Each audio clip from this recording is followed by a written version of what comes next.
Happy Tuesday morning, Tuesday, August 10, 2021.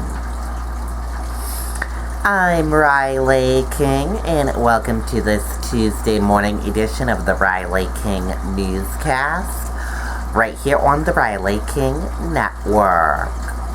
We have a lot of news to get to this Tuesday morning, so let's get started right now. First up,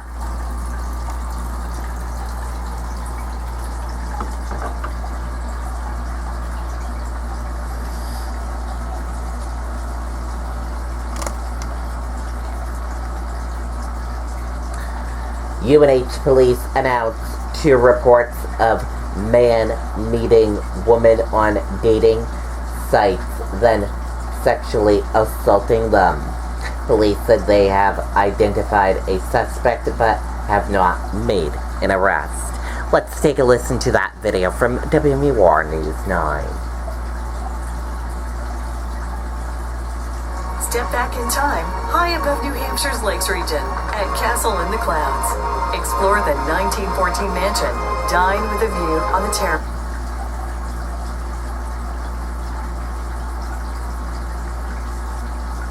UNH police issuing a warning tonight about 2 separate reports involving sexual assault. The department says a male UNH student assaulted 2 women at his off-campus apartment on Madbury Road. Police say the alleged suspect met his victims on the dating apps Bumble and Tinder. One assault took place on July 21st and the other on August 7th. One victim is also a UNH student. UNH police described the alleged suspect as standing 5'9", weighing 185 pounds with brown hair and brown eyes. Because the incidents took place off campus, Durham Police are spearheading this investigation. The department tells News 9, other than stating that it has identified an alleged suspect in these cases, it will not further comment due to an ongoing investigation. The department is, however, sharing safety tips for online dating, including make sure you have some idea of who the person is before you meet.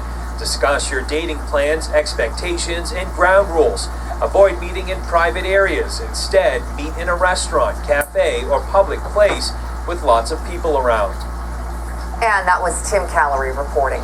If you have any information on these cases, Durham Police are asking you to give them a call. The number is right there on your screen, 603-868-2324. Okay, and there you go on that video and that report.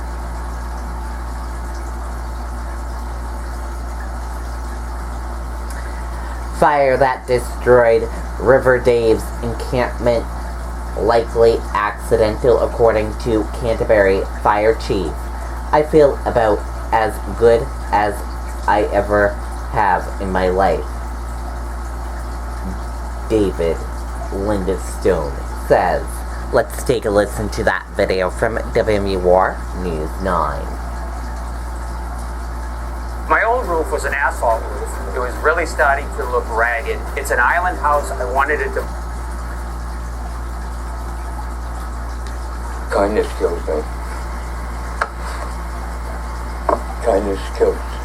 The man known as River Dave is blown away by all the support he's getting from across the country. I can't even express what I want to say. It's just beyond my ability to form words to express my gratitude for what people are doing.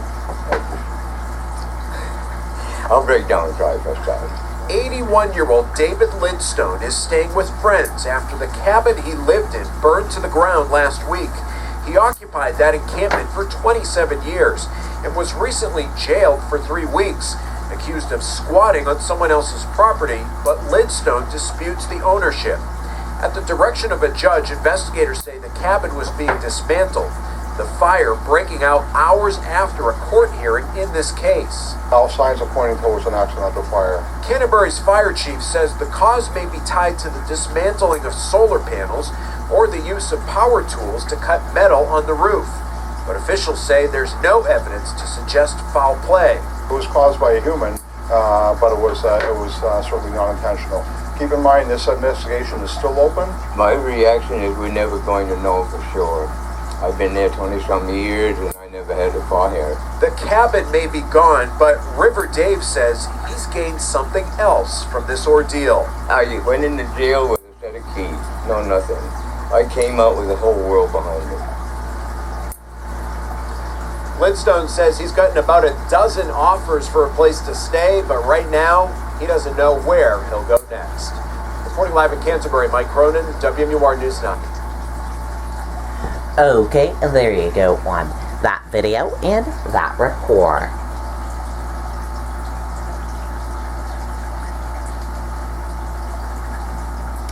Concord Police seek person who allegedly hit someone with a hammer.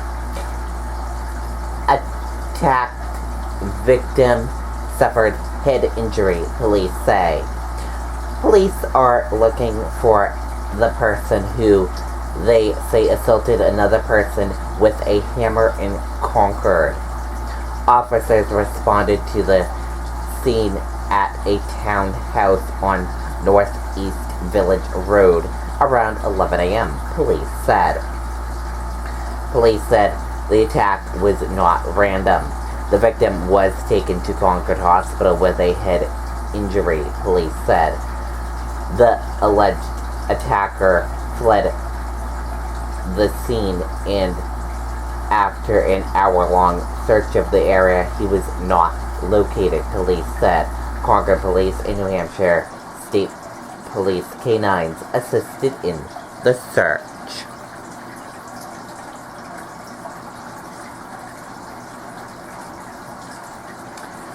New Hampshire man pleads guilty to threatening 6 members of Congress.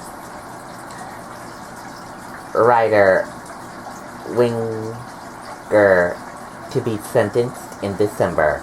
Let's take a listen to that video from WMUR News 9.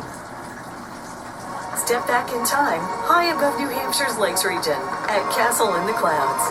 Explore.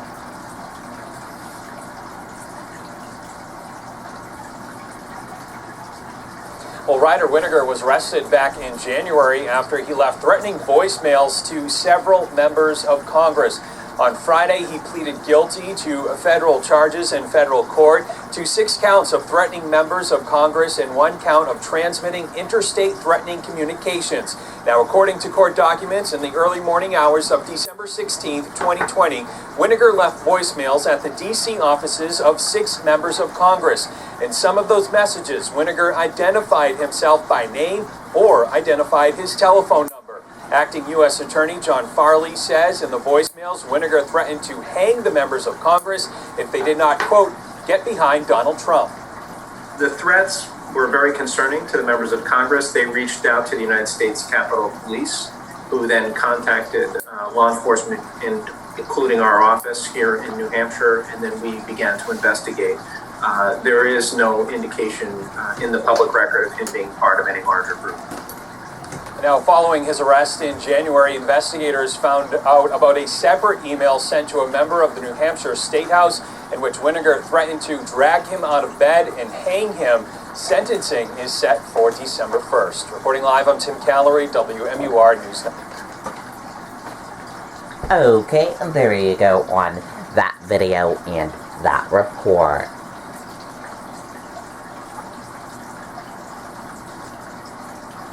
Peterborough Theatre expanding proof of vaccination movie screenings. Screenings begin Thursday. Let's take a listen to that video from WMUR News 9. I think what sets us apart is the fact that our technicians live and breathe only chimneys. It's not a part of our company, it is our company.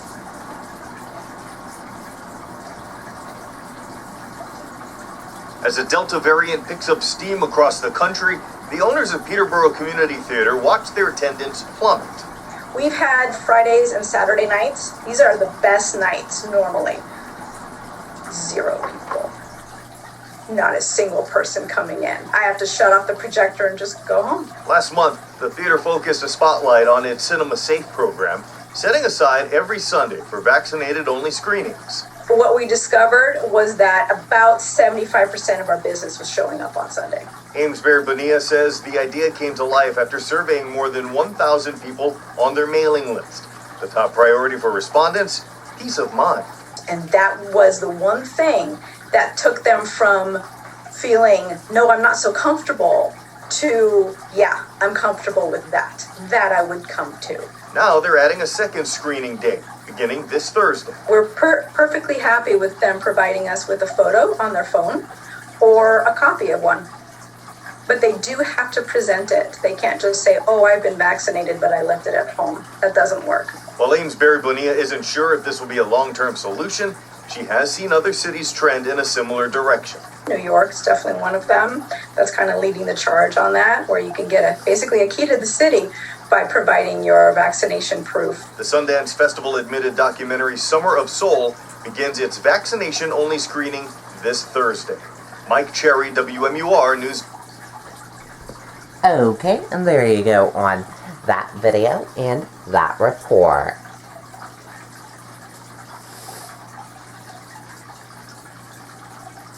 Nashua School Board votes to require masks for students and staff during school year. Let's take a listen to that video from WMUR News 9. These are the Joneses. When they decided to look for a bigger house in the area, they knew they needed a local mortgage lender who could move at their pace.